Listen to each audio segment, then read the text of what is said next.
Hello students. आज से हम फिर अगली अपनी नेक्स्ट यूनिट शुरू कर रहे हैं, क्योंकि आज से फिर हमारी अगेन छुट्टियां शुरू हो गई हैं और जो 26 जुलाई तक स्कूल बंद रहेंगे। तो इसलिए अब हम आगे का काम करते हैं और आपने ये अपना जो काम दिया जाए इस काम को रोज़ करना है, और इससे रिगार्डिंग कोई प्रॉब्लम्स आए तो वो आपने मुझसे पूछ लेनी है व्हाट्सएप नंबर पे। ठीक है। तो हम अब तक पहली यूनिट पढ़ चुके हैं फिजिक्स में इलेक्ट्रोस्टैटिस्टिक। इलेक्ट्रोस्टैटिस्टिक का मतलब था कि चार्ज एट रेस्ट। हम जिस branch of physics in which we study charge at rest that is called the electrostatistic. और हमारी जो सेकंड यूनिट है जिसको आज हम शुरू कर रहे हैं उसका नाम है current electricity. That name is current electricity. तो करंट इलेक्ट्रिसिटी क्या है? ब्रांच ऑफ फिजिक्स है। अब तक हमने पहले पढ़ा है कि charge at rest electrostatic. Current electricity में हम पढ़ेंगे चार्ज इन मोशन। तो अब चार्ज मोशन में कैसे आता है? जब हम किसी कंडक्टर के क्रॉस पोटेंशियल डिफरेंस अप्लाई कर देते हैं। कंडक्टर वो होते हैं जिनमें से चार्ज करंट क्या कर जाए, फ्लो कर जाए। तो जब हम उसके अक्रॉस जैसे कोई पोटेंशियल हमारे पास क्या है कि कंडक्टर है, और इस कंडक्टर पे हमने क्या अप्लाई कर दिया, पोटेंशियल डिफरेंस। तो इसमें क्या होगा कि चार्ज पार्टिकल्स फ्लो करेंगे एक डेफिनेट डायरेक्शन में। जैसे फ्री इलेक्ट्रॉन होते हैं कंडक्टर में तो वो फ्लो करेंगे negative potential to positive potential, lower potential से हायर पोटेंशियल की तरफ। तो इस चार्ज जो कंडक्टर के अंदर फ्लो करेगा उससे जो इफेक्ट प्रोड्यूस होंगे उसको जो हम स्टडी करेंगे उस ब्रांच का नाम है करंट इलेक्ट्रिसिटी। तो करंट इलेक्ट्रिसिटी क्या हुई? Branch of physics in which we study charge in motion. Clear है ये बात? इसमें सबसे पहला जो टॉपिक है that is the EMF, electromotive force. Electromotive force इसके नाम में जैसे दे रहा है, इलेक्ट्रो का मतलब चार्ज होगा, मोटिव का मतलब मोटिवेट करना, किसी को कंपेल करना, फोर्स। ठीक है। तो it the force which compels the charge particles flow in definite direction one potential difference applied across the conductor. जैसे अभी हमने कंडक्टर के अक्रॉस पोटेंशियल डिफरेंस अप्लाई किया, ये नेगेटिव पोटेंशियल इधर ये बैटरी सोर्स रिप्रेजेंट कर रहा है, ये पॉजिटिव है। तो ये ए एंड तो इसका लोअर पोटेंशियल पे होगा और बी इसका क्या होगा, कंडक्टर का हायर पोटेंशियल पे होगा।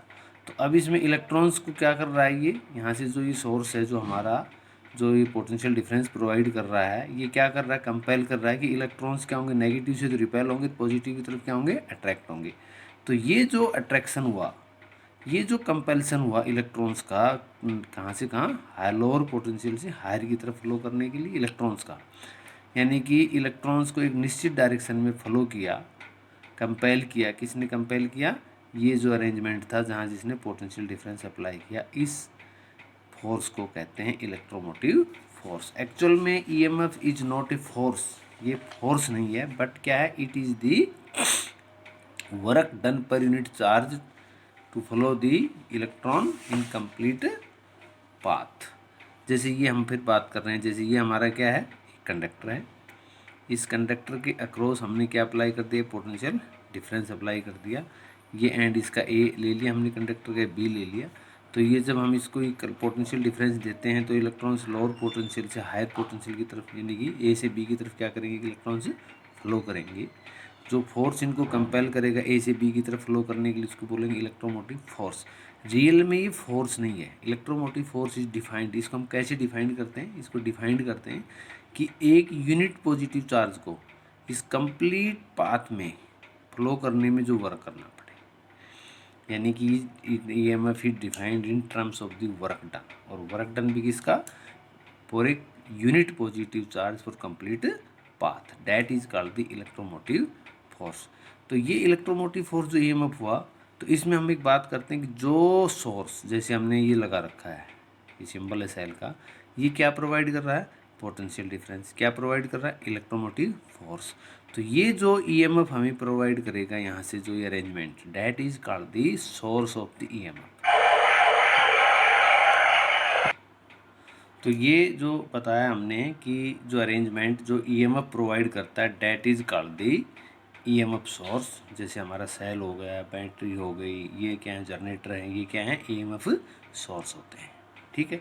तो ये वर्क डन की टर्म में डिफाइंड करते हैं, तो वर्क डन की टर्म में डिफाइंड करते हैं तो इसको हम एनर्जी की टर्म में डिफाइंड कर सकते हैं। तो ये क्या कर रहा है, एनर्जी की टर्म में कैसे डिफाइंड करते हैं हम इसको, it is defined as the energy supplied by EMF source to drive unit positive charge around complete circuit या और पाथ। कि जैसे ये हमारा जो पाथ है, इस पाथ में कंप्लीट सर्किट के लिए एक यूनिट पॉजिटिव चार्ज को फ्लो करने के लिए जितनी ये एनर्जी सप्लाई करेगा EMF source, that is called the EMF. यहाँ से जो एनर्जी सप्लाई होगी उसको हम क्या कहेंगे, ईएमएफ कहेंगे। जिसको हमने कैसे लिखा है, मैथमेटिकल कैसे लिख सकते हैं हम, E is equal to E dot D L का line integral electric field intensity से। और ये कंप्लीट पाथ के लिए ई डॉट डी एल क्या है, ये ई क्या है यहाँ पर, इलेक्ट्रिक फील्ड है, यानी कि फोर्स पर यूनिट चार्ज। इलेक्ट्रिक फील्ड की डेफिनेशन ये होती है, फोर्स पर यूनिट चार्ज है ये। और डॉट डी एल का मतलब ये वर्क डन होगा, फोर्स इंटू डी एल होगा तो वर्क डन होगा। और ये इसका इंटीग्रेशन पर हमने सर्कल लगाया, इसका मतलब ये क्लोज पाथ के लिए, ठीक है। और ईएमएफ फोर्स जो होगा किसी सेल का या किसी बैटरी का, वो कैसे डिफाइंड करते हैं कि इसमें ईएमएफ है या इसका कितना ईएमएफ है। जैसे हमारे पास मान लो कि एक सेल है, इस सेल का ईएमएफ कितना होगा, इस सेल का ईएमएफ कितना। इस सेल में हम दो टर्मिनल दिखाते हैं, जैसे कि दो लाइनें दिखाते हैं, एक इसमें नेगेटिव छोटी होती है, एक बड़ी होती है। तो स्मॉल लाइन होती है तो उसको नेगेटिव टर्मिनल रिप्रेजेंट करते हैं, बड़ी होती है उसको पॉजिटिव। इसके पीछे कोई लॉजिक नहीं, कन्वेंशनल है कि इसको नेगेटिव कहेंगे, इसको पॉजिटिव। तो ये जो दो टर्मिनल हैं एक ईएमएफ सोर्स के, नेगेटिव और पॉजिटिव, इन दोनों के बीच में ईएमएफ कितना होगा, वो कितना होगा कि इन दोनों सोर्स के बीच में हम क्या निकाल लेते हैं, पोटेंशियल डिफरेंस मैक्सिमम होगा वो। और ये कब की बात कर रहे हैं हम यहाँ, जब no current is drawn from this source, यानी कि सोर्स को हमने सर्किट में कनेक्ट कर दिया, जैसे यहाँ कनेक्ट कर दिया तो इसमें से कंडक्टर में से करंट फ्लो कर गया, तो यहाँ कुछ करंट ड्रा हो गया, यानी कि सर्किट क्या होगी, करंट ड्रा हो। अभी यहाँ समझो कि सर्किट क्या हो गई, क्लोज। और अगर हमने इसमें से यहाँ क्या कर दें, इसको यहाँ पर की लगा दें और इस की को रख दें ओपन, तो अभी इसमें से ईएमएफ कनेक्ट नहीं हुआ, तो इसमें से चार्ज फ्लो नहीं करेगा, मतलब करंट फ्लो नहीं करेगा। तो उस टाइम इन दोनों टर्मिनल्स के बीच में जो मैक्सिमम पोटेंशियल डिफरेंस होगा, that is called the EMF. और ईएमएफ की जो यूनिट होती है वो, क्योंकि पोटेंशियल डिफरेंस है दोनों टर्मिनल्स के बीच में, मैक्सिमम पोटेंशियल डिफरेंस, और ये कब होता है, when no current is drawn. तो ये जो पोटेंशियल डिफरेंस की जो यूनिट होगी इसकी, वो क्या होगी, वोल्ट होगी। तो ये ईएमएफ की भी यूनिट क्या होगी, वोल्ट है, ठीक है। और ये पोटेंशियल डिफरेंस से स्लाइटली क्या होता है, लार्ज होता है, ओपन सर्किट में होता है तो ये लार्ज, ठीक है। बेटे मैं अगेन रिपीट कर रहा हूँ, किसी भी बच्चे को अगर कोई प्रॉब्लम हो, दूसरा किसी भी बच्चे को अगर कोई प्रॉब्लम हो और कोई बात पूछनी हो तो व्हाट्सएप नंबर पे मैसेज कर सकता है। और फाइनल बात यह है बेटे कि अब आपकी +2 की बात है, स्कूल खुलने के चांसेस अब जो हैं वो पता नहीं कब तक सिचुएशन अच्छी होगी, कब फैसला लिया जाएगा। तो आप लोगों ने अपने घर पे रहते हुए और अपने आप को कोरोना से या किसी दूसरी तरह की बीमारी से बचाते हुए घर पे रह के पढ़ाई करनी है, जितना मैक्सिमम कर सकते हैं करें। ये आपके लिए बहुत ही क्रूशियल टाइम है और इस समझदार बच्चे हो आप, और इस टाइम को अपने घर पे ज़्यादा से ज़्यादा पढ़ाई के मामले में यूटिलाइज करोगे। Okay, thank you.